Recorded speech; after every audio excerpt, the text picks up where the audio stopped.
ઘણા દર્દી મિત્રો અમને પૂછતા હોય છે કે મારા પગના પંજામાં કે તળિયામાં ખાલી ચડી ગઈ, પગના તળિયા ગાદી જેવા જાડા થઈ ગયા હોય, એવું લાગે, કીડી ચટકા ભરતી હોય એવી ફિલિંગ આવતી હોય છે.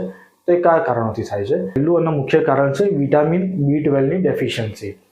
શરીરમાં વિટામિન B12 ઓછું થઈ ગયું હોય તો પગના તળિયામાં ખાલી ચડી જવાની ફિલિંગ આવે, ચાલતી વખતે પગ જાડા થઈ ગયા હોય કે ગાદી જેવા થઈ ગયા હોય એવું મહેસૂસ થતું હોય છે.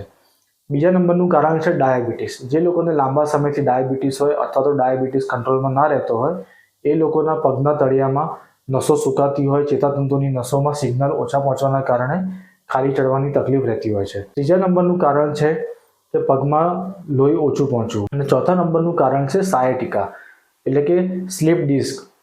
કમરમાં મણકાની વચ્ચે જે ગાદી આવેલી હોય છે, ગાદી ખસી જવાના કારણે નસ દબાતી હોય છે. નસ દબાવવાના કારણે આખા પગમાં તળિયા સુધી ખાલી ચડી જવી, ઝણઝણાટી થવી, બહેરું લાગવું, કીડી ચટકા ભરવી, કરંટ પાસ થવું એવું ફીલ થતું હોય છે. આ 4 મુખ્ય કારણોથી પગના પંજામાં ખાલી ચડી જવાનું ફીલ થતું હોય છે.